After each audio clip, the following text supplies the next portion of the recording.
Continue to explore that is because we told you we have at least one more round of pit stops after this. There goes Will Power as he ducks in.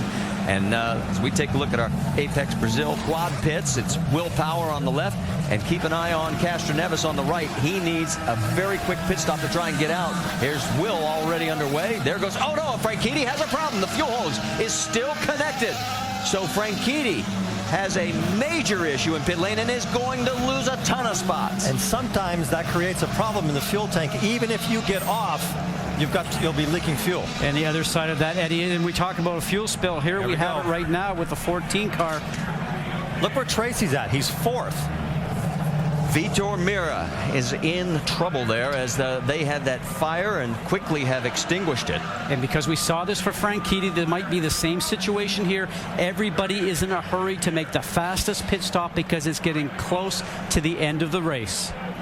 Remember the video we showed you back at the 1969 race? The late Lloyd Ruby pulled out too soon, broke a hole into the fuel cell, and here is what the fire looked like.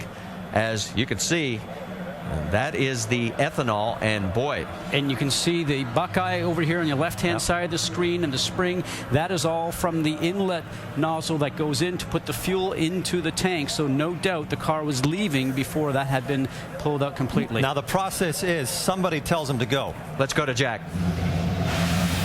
Guys, we had a lot of fuel spills. The fueler was covered in fuel, and he got some minor burns in his eyes, but Vitor Meira and fast action by the ABC supply crew and the Delphi safety team.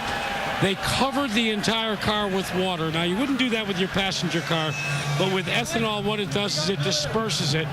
And Craig Baranowski is one of the chief mechanics. And Craig, what is the condition of your fueler? We got to get a probe to get going. The probe is broken, guys, and this is the big problem now. They've sent Vitor back out. They've got to totally replace the probe section before they can even bring him back in. So there's a little bit of bedlam going on down here right now, but everybody seems to be okay. What I want to know is how in the world is he able to even go back out there? I mean, did you see the flames that were wrapped around him? Meira, and stayed on the lead lap. How's that for you? How do you know if he doesn't have burns under his helmet? How do you know if there's water still floating around in the cockpit? There's so many things. If any of that water hits an electronic component, the car will stop. All right, so obviously a moment that you just do not want to see happen in the race. And take a look. I mean, you would think right now this is serious, and it is. But yet, Vitor Meira is back out on the track. Unbelievable. He certainly does. We've followed T.J. Patrick through a number of places. There you see, oh no, we've got contact, hard contact, two cars into the wall very hard, and that is Vitor Meira. Made it through the fire, but did not make it through this, as he is hard into the wall, along with one other car at the top of the screen.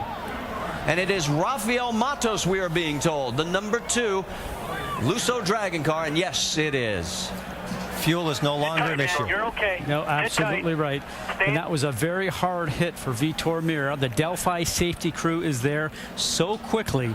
They know exactly the history of all the drivers here that are in the race cars this weekend, and they get to the car that has the most damage first, which was Vitor Meira.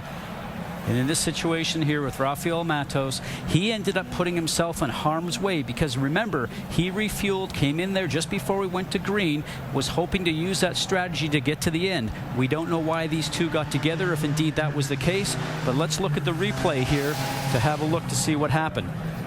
Down the front stretch, turn 1, Matos probably trying to get around the outside of him, and they just both touch. Oh, that's a huge hit, Eddie. Yeah, no, that's terrible. In fact, this is what happens at the end of the race. I have never seen a car like Vitor Meira's do that, and he is incredibly lucky that it's not the other way. And right now, he is going along looking and saying, I can't believe this. What's going to happen next? Because you're going backwards, and you don't know what's happening. Now, Raphael Matos is on your high side. He thinks he's going to try and go around the outside, but realistically, Eddie, he had nowhere to go. He had not been up beside Vitor Meira. Vitor is just running the correct line going into the turn.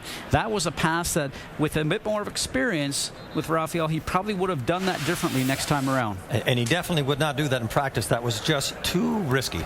All right, then, as you can see, the Delphi safety crew taking their time to make sure everything is A-OK with both of these drivers as we are under our 8th caution here at the Indianapolis Motor Speedway. And we'll await word to make sure that both drivers are okay. And you can see the gap.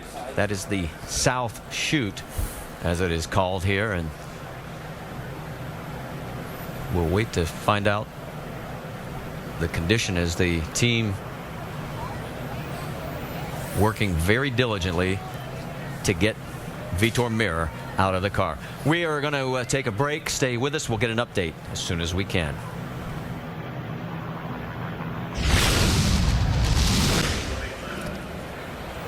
Back here at the Indianapolis Motor Speedway, our 8th caution with 24 laps remaining. You saw on side-by-side that Raphael Matos was able to climb from his car. And right now that we can tell you that Vitor Meira is out of the car. The Delphi safety crew has him on the stretcher.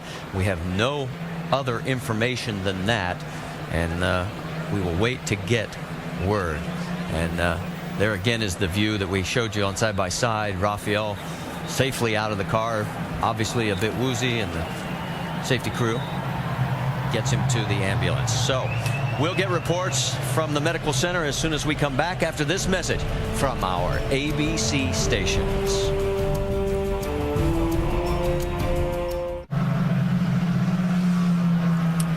Here at the Indianapolis Motor Speedway under our 8th caution, you see what is left of Vitor Meira's Dallara chassis. And as we take another look at what happened, we can tell you we have word that Vitor was alert but complaining of pain. We don't know exactly where, and this was wicked. It's really difficult to ever pass somebody in turn 1 on the outside, but at the end of the race when there's marbles up high, it's almost impossible. But I think they just miscued because Matos moved down actually. Now, in situations like this, all these race cars have black boxes on them, just like aircraft do. So everybody will have an opportunity to look at this information. There's ear accelerometers inside the driver's helmet. Now, watch these two cars come together. Just a vicious impact. But all that information in the black box has already been downloaded into the medical center here. So the doctors in there, Dr. Trammell, Dr. Scheid, will know exactly the impact level on this crash. What you've got to explain here is that these cars are made out of some very exotic materials, and all of that energy gets absorbed in that front nose box. And that front nose box, although it looks destroyed, it has absorbed so much of the impact, as has the wall. And the safer barrier has some repair work needed to be done, and it's going to take a few minutes of that. So we are going to squeeze in another commercial break so that we will be able, when we do go back to green flag racing, go the distance with you.